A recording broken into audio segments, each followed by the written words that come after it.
ચાલો નથુરામ ગોડસેની વાત કરીએ. એક એવું નામ જે આજે પણ ભારતના ઇતિહાસમાં વિવાદ જગાવે છે.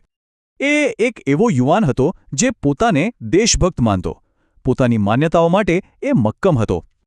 પણ એના એક જ કૃત્યે ભારતના ઇતિહાસની દિશા કાયમ માટે બદલી નાખી.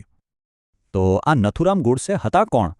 મૂળ પુણેના એક પત્રકાર અને હિન્દુ મહાસભાના સક્રિય કાર્યકર્તા.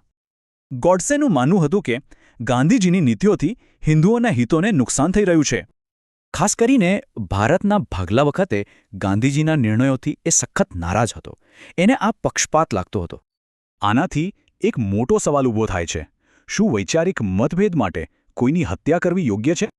અને પછી આવી 30 જાન્યુઆરી 1948ની એ સાંજ, બિરલા હાઉસમાં જે થયું અને આખા દેશને હચમચાવી દીધો. વિડંબના તો જુઓ, જેણે આખી જિંદગી અહિંસાનો પાઠ ભણાવ્યો એ જ હિંસાનો શિકાર બન્યા. આ ઘટનાની પ્રતિક્રિયા તરત જ આવી.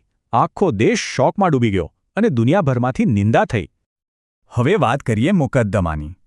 કોર્ટમાં ગોડસેએ બધું જ કબૂલ્યું, જરા પણ અફસોસ વગર. અને અહીં જ હતો આખો સંઘર્ષ. ગોડસેની નજરમાં એ દેશભક્ત હતો, પણ કાયદાની નજરમાં હત્યારો. પણ જુઓ, કાયદા માટે વાત એકદમ સ્પષ્ટ હતી. કારણ ગમે તે હોય, ગુનો તો ગુનો જ છે ને. અને અંતે 15 નવેમ્બર 1949ના રોજ ગોડસેને ફાંસીની સજા થઈ. પણ શું આનાથી ગાંધીજીના વિચારોનો અંત આવ્યો? બિલકુલ નહીં. એમનો વારસો આજે પણ જીવંત છે. કારણ કે એક ગોળી કોઈ વ્યક્તિને મારી શકે છે, પણ તેના વિચારને નહીં. આ ઘટના આપણને એક જ પાઠ શીખવે છે કે હંમેશા વિચારોથી લડવું, ગોળીઓથી નહીં.